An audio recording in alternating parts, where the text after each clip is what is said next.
Yo, what's up guys? Welcome back to another video. Today we're going to be learning how to create useful functions. How we're going to do this is we're going to create three different functions. One of them is going to be passing in a string and a character. And what that's going to do is it reports a zero-based index of the first occurrence of the specified ASCII character in the string. The second one you can pass an index to start the search. And the third one it's going to get the last index of. So here we have our method stubs for all of these functions, and we're going to write them together. But first we have to talk about why I chose this parameter list. So when designing functions that are pretty useful, you want them to also be somewhat efficient, right? This is not something you really have to worry about if you're beginning programming, but it is really important when you want to distribute your code and have other people use it. You also really want it to be efficient. Now, let's talk about our parameter list. We have a string that's passed in by reference, and it's also constant. It's marked constant. This might be the first time you see constant before a parameter. We have the same thing for the character. Now, why do we pass it by reference? Well, we're telling the system, do not make a copy of the string. So we talked about this before. Pass by value, which is just removing this, and then pass by reference when you add the ampersand. By doing that, the system does not make a copy. It copies the address of the calling string. So for example, we create a string called s, and it's called programming. When we pass index of into it, we are passing the address of where this string is instead of the value. It doesn't make a copy of the string inside this method. Instead, it passes the actual string from the calling function. Now we mark it const because we're basically promising that we don't change the string, and we don't want to change the string. For example, changing the string would be the string. It would be the string equals this.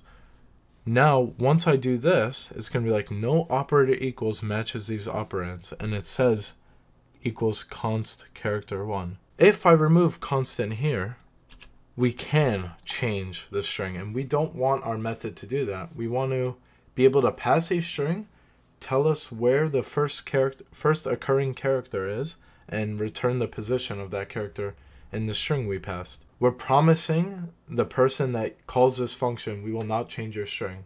So if it ever gets changed in the future, it's not from our function. So we mark it const there. And same thing with the character value.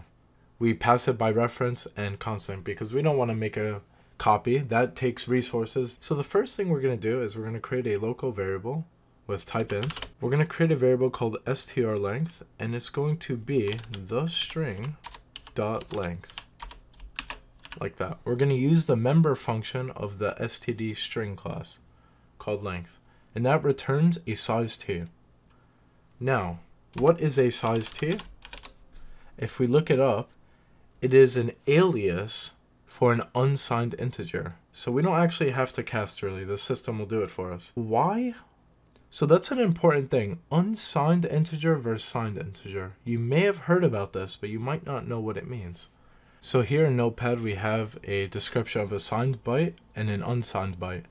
And a signed byte can hold negative values such as from negative 128 to 127, and that includes 0, so that's a total of 256 values. Notice how the positive part only goes to 127. Now, an unsigned byte does not include negative numbers, and it can go all the way up to 255, a total of 256 values when you include 0.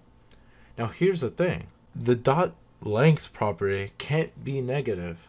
You can't have a negative length, so they knew this.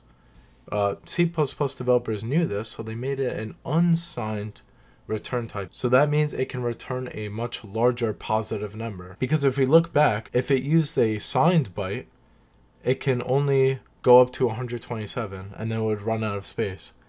But now that it's unsigned, it can go all the way up to 255 and not run out of space. It's double the positive size. Now we're going to need a for loop. We're going to create a loop control variable called index, and we're going to start at 0.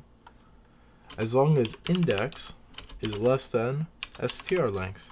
And we're going to increment index if the string sub index is equal to value. that's the case, return index. If it's not the case, return -1. Now let's explain how this method works. We are looping from 0 to the length of the string. Figure I pass in hello as the string. That's a length of 5. We loop from 0 to 5. So that gets all of our valid indexes because it's less than, not equal to. So it's 0 through 4, which is all the valid indexes of the string. We're checking at each position in that string. So we start with 0. We see if that's equal to the character we passed. Let's say E.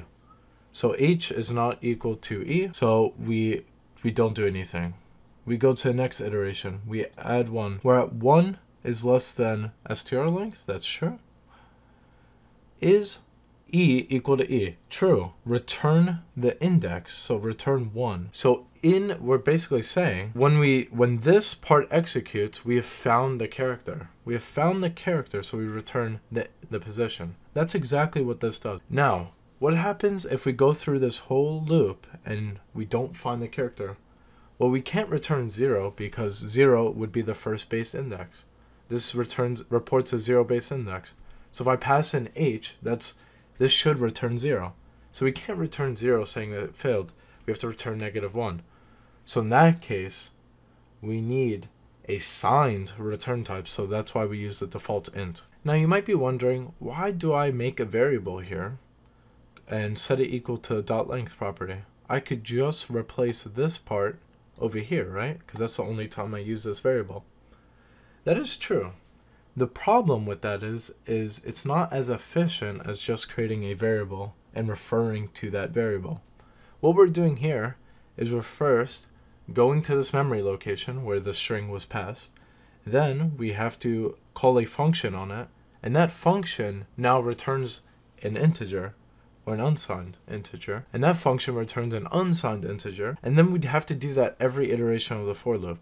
Instead of, we just have a local variable that we already did this calculation for, and it's not going to change. So even if you want to, you can mark it constant.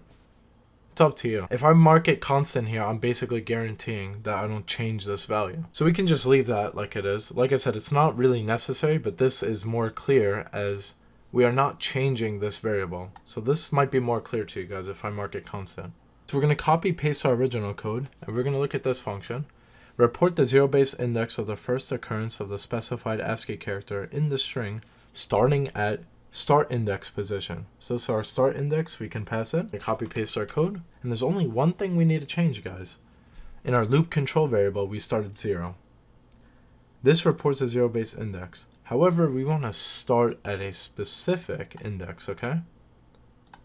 All we have to do is set it equal to start index. Now, this all works and everything, but there are ways for this function to fail. One way it can fail is, how about if we pass in 1,000,000 for start index, but the length of the string is 5?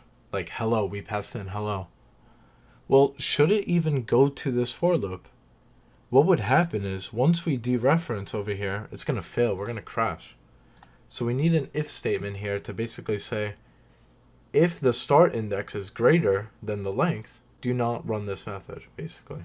So what we have here is, if start index is greater than the string length, we just return -1. Once this executes, we break the method here because we're returning. So it doesn't even go into this for loop. It doesn't dereference. All is good. Now we're going to copy this code and we're going to put it in the last index of method because it's pretty similar. What we have to do here is report the 0 based index of the last occurrence of the specified ASCII character in the string. So what we have to do here is, we don't need this because we don't pass in a index. We're going to change this. We want to start this at str length -1. What we have to do is check if index is greater than or equal to 0, because we also still want to report the 0 base index. So if we do just a greater than here, it's not going, if 0 is greater than 0, that's false. So it won't even check the 0th index. So we need to put equals there. And we want to decrement from, because we're starting at the length, -1. Index of 1. Last index of should be 4. Index of should be 4. Now, I recommend you guys work on an overloaded function of the last index of and make it work with passing a start index into it. If you guys want to, I advise you, if you think you understand this pretty well, I want you to try to implement this on your own, see if you can get it to return 4, and I would do even more testing, see if it actually works with all of them, and discover that for yourself. So that's going to conclude today's video. Before I end it off here, I do want to say thank you so much for watching the series. It means a lot to me that some people are actually watching this.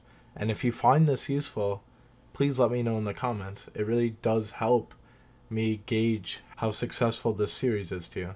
And if you have any suggestions or comments about it, I would like to see them. Our next video is going to conclude the last part of this series, by the way. Our last video, we're going to do a real-life programming example.